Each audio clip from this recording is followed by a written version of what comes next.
श्री कृष्ण गोविंद हरे मुरारी, हे नाथ नारायण वासुदेवा। श्री कृष्ण गोविंद हरे मुरारी, हे नाथ नारायण वासुदेवा।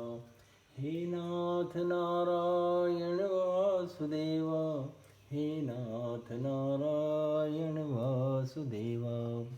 श्रीमद् भागवत पुराण दशम स्कंद पूर्वार्ध अथ त्रयस्त्रिंशोऽध्याय महारास।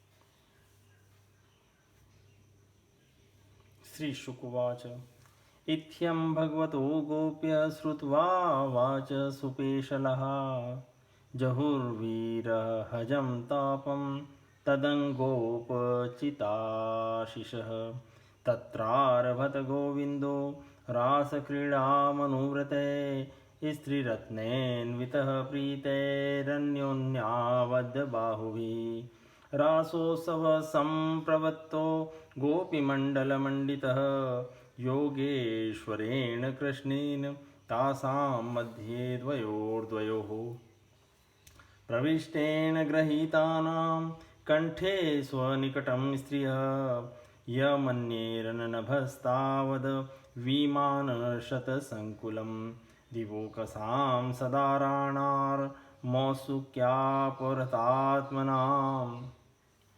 श्री सुखदेव जी कहते हैं, राजन, गोपियां भगवान की इस प्रकार प्रेम भरी सुमधुर वाणी सुनकर जो कुछ विरहजन्य ताप शेष था उससे भी मुक्त हो गईं और सौंदर्य माधुर्य निधि प्राण प्यारे के अंग संग से सफल मनोरथ हो गई। भगवान श्री कृष्ण की प्रेयसी और सेविका गोपियां एक दूसरे की बाह में बाह डाले खड़ी थीं। उन स्त्री रत्नों के साथ यमुना जी के पुलिन पर भगवान ने अपनी रसमयी रास क्रीड़ा आरंभ की। संपूर्ण योगों के स्वामी भगवान श्री कृष्ण दो दो गोपियों के बीच में प्रकट हो गए और उनके गले में अपना हाथ डाल दिया। इस प्रकार एक गोपी और एक कृष्ण, एक गोपी और एक श्री कृष्ण, यही क्रम था। सभी गोपियां ऐसा अनुभव करती थी कि हमारे प्यारे तो हमारे ही पास हैं। इस प्रकार सहस्त्र सहस्त्र गोपियों से शोभायमान भगवान श्री कृष्ण का दिव्य रासोत्सव प्रारंभ हुआ। उस समय आकाश में शत शत विमानों की भीड़ लग गई। सभी देवता अपनी अपनी पत्नियों के साथ वहां आ पहुंचे। रासोत्सव के दर्शन की लालसा से, उत्सुकता से उनका मन उनके वश में नहीं था। ततो दुन्दुभयो नेदुर्निपेतुः पुष्पवृष्टयः जुगुर्गन्धर्वपतयः सस्त्रीकास्तध्यशोमलं वलयानामनुपुराणां किङ्किणीनां च योषितां सप्रियाणामभूश्छद्दस्तुमुलो रासमण्डले तत्रातिशुशुभे ताभिर्भगवान् देवकीसुतः मध्ये मणीनां हेमानां महामरकतो यथा पादन्यासैर्भुजर्विधूतिभिः सस्मितैर्भ्रुविलासैर्भजन् मन्मध्येश्चल कुचपटैः कुण्डलैर्गण्डलोलैः स्विध्यन्मुख्य कवररशना ग्रन्थयः कृष्णवध्वो गायन्तस्तं तडितैव तामेघचक्रे विरेजुः उच्चैर्जगुर्नृत्यमाना रक्तकण्ठ्योरतिप्रियः कृष्णाभिमर्शमुदिता यद्गीतेनेदमावृतम्। स्वर्ग की दिव्य दुंदुभियां अपने आप बज उठी। स्वर्गीय पुष्पों की वर्षा होने लगी। गंधर्वगण अपनी अपनी पत्नियों के साथ भगवान के निर्मल यश का गान करने लगे। रास मंडल में सभी गोपियां अपने प्रीतम श्याम सुंदर के साथ नृत्य करने लगी। उनकी कलाइयों के कंगन, पैरों के पायजेब और करधनी के छोटे छोटे घुंघरू एक साथ बज उठे। असंख्य गोपियां थी, इसलिए यह मधुर ध्वनि भी बड़े ही जोर की हो रही थी। यमुना जी का रमण रेती पर रस सुंदरियों के बीच में भगवान श्री कृष्ण की बड़ी अनोखी शोभा हुई। ऐसा जान पड़ता था मानो अगणित पीली पीली दमकती हुई स्वर्णमणियों के बीच में ज्योतिर्मय नीलमणि चमक रही हो। नृत्य के समय गोपियां तरह तरह से ठुमुक ठुमुक कर अपने पाँव कभी आगे बढ़ाती और कभी पीछे हटा लेती, कभी गति के अनुसार धीरे धीरे पाँव रखती तो कभी बड़े वेग से, कभी चाक की तरह घूम जाती, कभी अपने हाथ उठा उठा कर भाव बताती तो कभी विभिन्न प्रकार से उन्हें चमकाती, कभी बड़े कलापूर्ण ढंग से मुस्कुराती तो कभी भौहें मटकाती। नाचते नाचते उनकी पतली कमर ऐसी लचक जाती थी मानो टूट गई हों। झुकने बैठने उठने और चलने की फुर्ती से उनके स्तन हिल रहे थे तथा वस्त्र उड़े जा रहे थे। कानों के कुंडल हिल हिलकर कपोलों पर आ जाते थे। नाचने के परिश्रम से उनके मुंह पर पसीने की बूंदें झलकने लगी थी। केशों की चोटियां कुछ ढीली पड़ गई थी, नीवी की गांठें खुली जा रही थी। इस प्रकार नटवर नंदलाल की परम प्रेयसी गोपियां उनके साथ गा गा कर नाच रही थी। परीक्षित, उस समय ऐसा जान पड़ता था मानो बहुत से श्री कृष्ण तो सांवले सांवले मेघ मंडल हैं और उनके बीच बीच में चमकती हुई गोरी गोपियां बिजली हैं। उनकी शोभा असीम थी। गोपियों का जीवन भगवान की रति है, प्रेम है। वे श्री कृष्ण से सटकर नाचते नाचते ऊंचे स्वर से मधुर गान कर रही थी। श्री कृष्ण का संस्पर्श पा पाकर और भी आनंद मग्न हो रही थी। उनकी राग रागनियों से पूर्ण गान से यह सारा जगत अब भी गूंज रहा है। काचित् समं मुकुंदेन स्वरजातिरमिश्रितः उन्निन्ये पूजिता तेन प्रीयता साधु साध्विति तदेव ध्रुवमुन्निन्ये तस्य मानं च बौवदात् काचिदरास परिश्रान्ता पार्श्वस्थस्य गदाभृत जग्राह बाहुना स्कन्धं श्लथद्वलयमल्लिका तत्र कांसगतं बाहुं कृष्णस्योत्पलसौरभं चन्दनालिप्तमाघ्राय हृष्टरोमाचुचुम्बः कस्याश्चिन्नाट्यविक्षिप्तकुण्डलत्विषमण्डितं गण्डं गण्डे सन्दद्धत्या आदात्ताम्बूलचर्वितं नृत्यन्ती गायती काचित् कूजन्नूपुरमेखला पार्श्वस्थाच्युतहस्ताब्जं श्रान्ताधातस्तनयो शिवं गोप्यो लब्ध्वाच्युतं कान्तं श्रियेकान्तवल्लभं गृहीतकण्ठ्यस्तदोर्भ्यां गायन्त्यस्तं विजह्विरे कर्णोत्पलालकविटं ककपोलधर्म वक्त्रश्रियो वलयनुपूरघोषवाद्ये। कोई गोपी भगवान के साथ उनके स्वर में स्वर मिलाकर गा रही थी। वह श्री कृष्ण के स्वर की अपेक्षा और भी ऊंचे स्वर से आलापने लगी। उसके विलक्षण और उत्तम स्वर को सुनकर वे बहुत ही प्रसन्न हुए और वाह वाह करके उसकी प्रशंसा करने लगे। उसी राग को एक दूसरी सखी ने ध्रुपद में गाया। उसका भी भगवान ने बहुत सम्मान किया। एक गोपी नृत्य करते करते थक गई। उसकी कलाइयों से कंगन और चोटियों से बेला के फूल खिसकने लगे। तब उसने अपने ही बगल में खड़े मुरली मनोहर श्याम सुंदर के कंधे को अपनी बांह से कसकर पकड़ लिया। भगवान श्री कृष्ण ने अपना एक हाथ दूसरी गोपी के कंधे पर रख रखा था। वह स्वभाव से तो कमल के समान सुगंध से युक्त था ही, उस पर बड़ा सुगंधित चंदन का लेप भी था। उसकी सुगंध से वह गोपी पुलकित हो गई। उसका रोम रोम खिल उठा। उसने झट से उसे चूम लिया। एक गोपी नृत्य कर रही थी। नाचने के कारण उसके कुंडल हिल रहे थे। उसकी छटा से उसके कपोल और भी चमक रहे थे। उसने अपने कपोलों को भगवान श्री कृष्ण के कपोल से सटा दिया और भगवान ने उसके मुंह में अपना चबाया हुआ पान दे दिया। कोई गोपी नुपुर और करधनी के घुंघरुओं को झनकारती हुई नाच और गा रही थी। जब वह बहुत थक गईं, तब उसने अपने बगल में ही खड़े श्याम सुंदर के शीतल कर कमल को अपने दोनों स्तरों पर रख लिया। परीक्षित, गोपियों का सौभाग्य लक्ष्मी जी से भी बढ़कर है। लक्ष्मी जी के परम प्रियतम एकांत वल्लभ भगवान श्री कृष्ण को अपने परम प्रियतम के रूप में पाकर गोपियां गान करती हुई उनके साथ विहार करने लगी। भगवान श्री कृष्ण ने उनके गलों को अपने भुजपाश में बांध रखा था। उस समय गोपियों की बड़ी अपूर्व शोभा थी। उनके कानों में कमल के कुंडल शोभायमान थे। घुंघराली अलकें कपोलों पर लटक रही थीं। पसीने की बूंदें झलकने से उनके मुख की छटा निराली सी ही हो गई थी। वे रास मंडल में भगवान श्री कृष्ण के साथ नृत्य कर रही थी।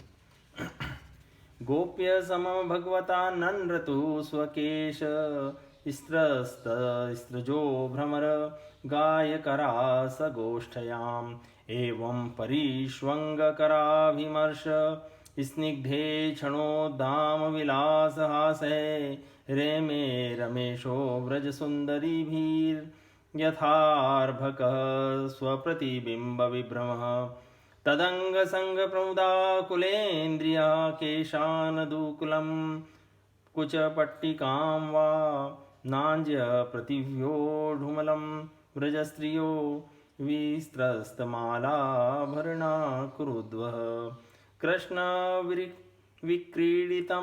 वीक्ष्य मुमुः खेचरस्त्रियः कामार्दिता शशाङ्कश्च सगणो विस्मितोऽभवत् कृत्वा तावन्तमात्मानं यावतीर्गोपयोषितः रेमे स भगवांस्ताभिरात्मा रामोऽपि लीलया तासामतिविहारेण श्रान्तानां वदनानि सह मां व्रजत करुणः प्रेम्णा शन्तमेनाङ्गपाणिना गोप्यः स्फुरत्पूरटत्कुण्डलकुन्तलत्वड्य गण्डश्रिया सुधितहासनिरीक्षणेन मानं दधत्यऋषभस्य जगुकृतानि पुण्यानि तत्कर्वुः स्पर्शप्रमोदः। उसके कंगन और पायजेबों के बाजे बज रहे थे। भौरे उनके ताल सुर में अपना सुर मिलाकर गा रहे थे और उनके जोड़ों तथा चोटियों में गुथे हुए फूल गिरते जा रहे थे। परीक्षित, जैसे नन्हा सा शिशु निर्विकार भाव से अपनी परछाई के साथ खेलता है, वैसे ही रमा रमण भगवान श्री कृष्ण कभी उन्हें अपने हृदय से लगा लेते, कभी हाथ से उनका अंग स्पर्श करते, कभी प्रेम भरी तिरछी चितवन से उनकी ओर देखते, तो कभी लीला से उन्मुक्त हंसी हंसने लगते। इस प्रकार उन्होंने व्रत सुंदरियों के साथ क्रीड़ा की विहार किया। परीक्षित, भगवान के अंगों का संस्पर्श प्राप्त करके गोपियों की इंद्रियां प्रेम और आनंद से विफल हो गई। उनके केश बिखर गए, फूलों के हार टूट गए और गहने अस्त व्यस्त हो गए। वे अपने केश, वस्त्र और कंचुकी को भी पूर्णतया संभालने में असमर्थ हो गईं।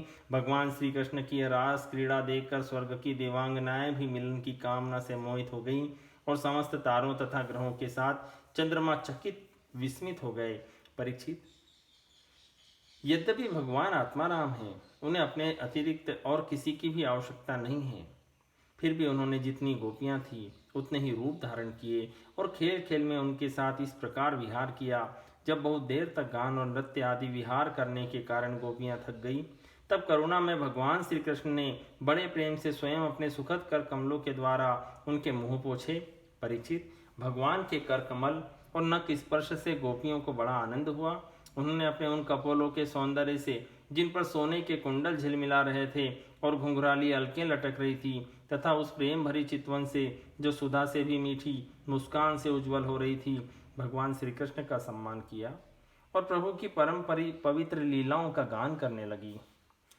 ताभिर्युत श्रम पोहि तुमंग संग धृष्टस्त्रजः स कुच कुंकुम रंजितायः गंधर्वपालीभिरनुद्रत आविशदवः श्रांतो गजीभिरी भराडिव भिन्न सेतुः सोम्भस्यलं युवतिभिः परिशिच्यमानः प्रेम्णेक्षितप्रहसतिभिरितस्ततोऽङ्ग वैमानिके कुसुमवर्षिभिरीड्यमानो रेमे स्वयं स्वरतीरत्र गजेन्द्रलीलः ततश्च कृष्णो पवने जलस्थल प्रसूनगन्धनिलजुष्टदीप्तटे चचार भृङ्गप्रमदा गणाव्रतो यथा मदच्युत द्विरदकर्णे करेणुभिः एवं शशाङ्कांशु विराजिता निशा स सत्यकामोऽनुरता बलागणः। इसके बाद जैसे थका हुआ गजराज किसी किनारों को तोड़ता हुआ हाथियों के साथ जल में घुसकर क्रीड़ा करता है, वैसे ही लोक और वेद की मर्यादा का अतिक्रमण करने वाले भगवान ने अपनी थकान दूर करने के लिए गोपियों के साथ जल क्रीड़ा करने के उद्देश्य से यमुना जी के जल में प्रवेश किया उस समय भगवान की वनमाला गोपियों के अंग की रगड़ से कुछ कुचल सी गई थी और उनके वक्ष स्थल की केसर से वह रंग भी गई थी। उनके चारों ओर गुनगुनाते हुए भौरे उनके पीछे पीछे इस प्रकार चल रहे थे मानो गंधर्व राज उनकी कीर्ति का गान करते हुए उनके पीछे पीछे चल रहे हो। परीक्षित, यमुना जल में गोपियों ने प्रेम भरी चितवन से भगवान की ओर देख देख कर तथा हंस हंस कर उन पर इधर उधर से जल की खूब बौछारें डाली। जल उलीच उलीच कर उन्हें खूब नहलाया। विमानों पर चढ़े हुए देवता पुष्पों की वर्षा करके उनकी स्तुति करने लगे। इस प्रकार यमुना जल में स्वयं आत्माराम भगवान श्री कृष्ण ने गजराज के समान जल विहार किया। इसके बाद भगवान श्री कृष्ण व्रज युवतियों और भौरों की भीड़ से घिरे हुए यमुना तट के उपवन में गए। वह बड़ा ही रमणीय था। उसके चारों ओर जल और स्थल में बड़ी सुंदर सुगंध वाले फूल खिले हुए थे। उनकी सुवास लेकर मंद मंद वायु चल रही थी। उसमें भगवान इस प्रकार विचरण करने लगे जैसे मदमत्त गजराज हथनियों के झुंड के साथ घूम रहा हो। परीक्षित, शरद की वह रात्रि जिसके रूप में अनेक रात्रियां पुंजीभूत हो गई थी बहुत ही सुंदर थी। चारों ओर चंद्रमा की बड़ी सुंदर चांदनी छिटक रही थी। काव्यों में शरद ऋतु की जिन रस सामग्रियों का वर्णन मिलता है उन सभी से वह युक्त थी। उसमें भगवान श्री कृष्ण ने अपनी प्रेयसी गोपियों के साथ यमुना जी के पुलिन यमुना जी और उनके उपवन में विहार किया। यह बात स्मरण रखनी चाहिए कि भगवान सत्य संकल्प है। शिशेवात्मन्यवरुद्ध सौरतः सर्वा शरत काव्य कथा साश्रया। यह सब उनके चिन्मय संकल्प की ही चिन्मयी लीला है और उन्होंने इस लीला में काम भाव को, उसकी चेष्टाओं को तथा उसकी क्रिया को सर्वथा अपने अधीन कर रखा था, उन्हें अपने आप में कैद कर रखा था।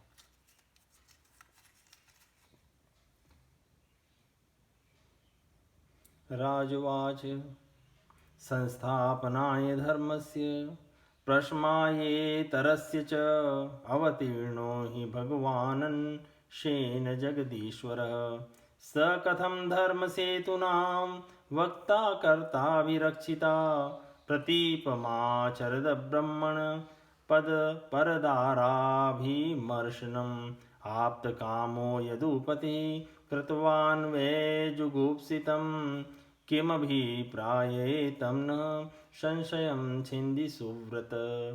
राजा परीक्षित ने पूछा, भगवान श्री कृष्ण सारे जगत के एकमात्र स्वामी हैं। उन्होंने अपने अंश श्री बलराम जी के सहित पूर्ण रूप में अवतार ग्रहण किया था। उनके अवतार का उद्देश्य यह था कि धर्म की स्थापना हो और अधर्म का नाश। ब्राह्मण, वे धर्म मर्यादा के बनाने वाले, उपदेश करने वाले और रक्षक थे, फिर भी स्वयं धर्म के विपरीत पर स्त्रियों का उन्होंने स्पर्श कैसे किया? मैं मानता हूं कि भगवान श्री कृष्ण पूर्ण काम थे, उन्हें किसी भी वस्तु की कामना नहीं थी, फिर भी उन्होंने किस अभिप्राय से यह निंदनीय कर्म किया? परम ब्रह्मचारी मुनीश्वर, आप कृपा करके मेरा यह संदेह मिटाइए। श्री शुकवाच धर्म व्यतिक्रमो दृष्ट ईश्वराणां च साहसं तेजीयसां न दोषाय वह्ने सर्वभुजो यथा नैतत् समाचरेज्जातु मनसापि हनीश्वरः विनश्यत्याचरण मोढ्याध्यथा रुद्रोऽधिजं विषम् ईश्वराणां वचः सत्यं तथैवाचरितं क्वचित् तेषा यत् स्ववचो युक्तं बुद्धिमांस्तत् समाचरेत।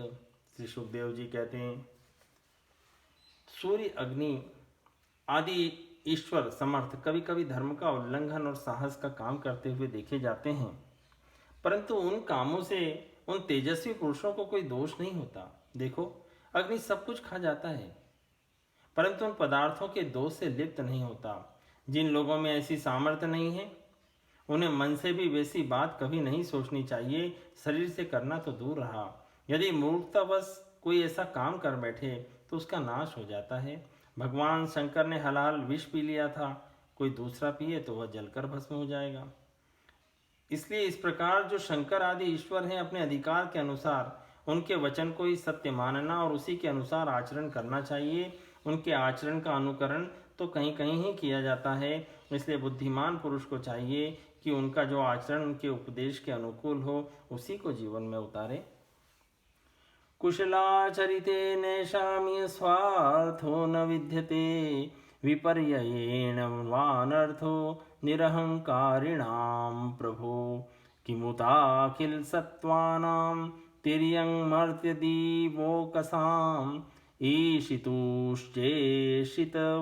व्यानां कुशला कुशलान्वयः यदपादपङ्कजरा पंकजपरागनिषेव तृप्ता योगप्रभावविधूता खिल कर्मबन्धः स्वैरं चरन्ति मुनयोऽपि न नह्यमाना स्तास्येच्छया तव पुषः कुत एव बन्धः गोपीनां तत्पतीनां च सर्वेषामेव देहिनां योऽन्तश्चरति सोऽध्यक्ष क्रीडने नेह देहभाक् अनुग्रहाय भूतानां मानुषं देहमास्थितः भजते तादृशी क्रीडाया श्रुत्वा तत्परो भवेत् नासूयन खलु कृष्णाय मोहितास्तस्य मायया मन्यमाना स्वपार्श्वस्थान् स्वान् स्वान् दारान् व्रजोकसः ब्रह्मरात्र उपावृत्ते वासुदेवानुमोदितः अनिच्छन्त्यो ययुर्गोप्य स्वग्रहान् भगवत्प्रिया। परीक्षित, वे सामर्थ्यवान पुरुष अहंकारहीन होते हैं। शुभ कर्म करने में उनका कोई सांसारिक स्वार्थ नहीं होता और अशुभ कर्म करने में उनका नुकसान नहीं होता, अनर्थ नहीं होता। वे स्वार्थ और अनर्थ से ऊपर उठे होते हैं। जब उन्हीं के संबंध में ऐसी बात है तब जो पशु पक्षी मनुष्य देवता आदि समस्त चराचर जीवों के एकमात्र प्रभु सर्वेश्वर भगवान हैं, उनके साथ मानवीय शुभ और अशुभ का संबंध कैसे जोड़ा जा सकता है। जिनके चरण कमलों के रज का सेवन करके भक्तजन तृप्त हो जाते हैं, जिनके साथ योग प्राप्त करके उसके प्रभाव से योगी जन अपने सारे कर्म बंधन काट डालते हैं और विचारशील ज्ञानी जन जिनके तत्व का विचार करके तत्स्वरूप हो जाते हैं तथा समस्त कर्म बंधनों से मुक्त होकर स्वच्छंद विचरते हैं, वही भगवान अपने भक्तों की इच्छा से अपना चिन्मय श्री विग्रह प्रकट करते हैं। तब भला उनमें कर्म बंधन की कल्पना ही कैसे हो सकती है। गोपियों के, उनके पतियों के और संपूर्ण शरीरधारियों के अंतःकरणों में जो आत्मा रूप से विराजमान है, जो सबके साक्षी और परमपति है, वही तो अपना दिव्य चिन्मय श्री विग्रह प्रकट करके यह लीला कर रहे हैं। भगवान जीवों पर कृपा करने के लिए ही अपने को मनुष्य रूप में प्रकट करते हैं और ऐसी लीलाएं करते हैं जिन्हें सुनकर जीव भगवत परायण हो जाएं। व्रजवासी गोपों ने भगवान श्री कृष्ण में तनिक भी दोष बुद्धि नहीं की। वे उनकी योग माया से मोहित होकर ऐसा समझ रहे थे कि हमारी पत्नियां हमारे पास ही हैं। ब्रह्मा की रात्रि के बराबर वह रात्रि बीत गई, ब्राह्म्य मुहूर्त आया। यद्यपि गोपियों की इच्छा अपने घर लौटने की नहीं थी, फिर भी भगवान श्री कृष्ण की आज्ञा से वे अपने अपने घर चली गई, क्योंकि वे अपनी प्रत्येक चेष्टा से, प्रत्येक संकल्प से केवल भगवान को ही प्रसन्न करना चाहती थी। विक्रीडितं व्रजवधूभिरिदं च विष्णो श्रद्धान्वितोऽनुशृणुयादथ वर्णयेदयः भक्तिं परा भगवती प्रतिलभ्य कामं हृदोगमाशुपहिनोत्यचिरेण धीरः। परीक्षित, जो धीर पुरुष व्रज युवतियों के साथ भगवान श्री कृष्ण के इस चिन्मय रास विलास का श्रद्धा के साथ बार बार श्रवण और वर्णन करता है, उसे भगवान के चरणों में पराभक्ति की प्राप्ति होती है और वह बहुत ही शीघ्र अपने हृदय के रोग काम विकार से छुटकारा पा जाता है। उसका काम भाव सर्वदा के लिए नष्ट हो जाता है। इति श्रीमद्भागवते महापुराणे पारमहंस्यां संहितायां दशम स्कंदे पूर्वार्धे रासक्रीड़ा वर्णनम नाम त्रयस्त्रिंशोऽध्यायः सम्पूर्णम्।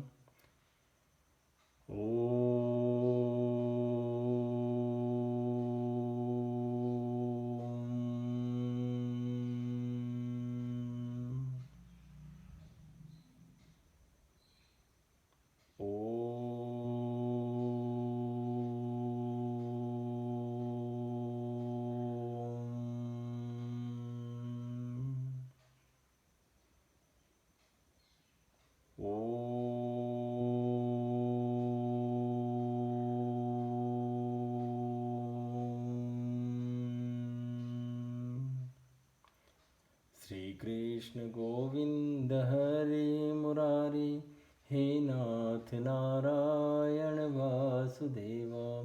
श्री कृष्ण गोविंद हरे मुरारी, हे नाथ नारायण वासुदेव। हे नाथ नारायण वासुदेवा, हे नाथ नारायण वासुदेवा।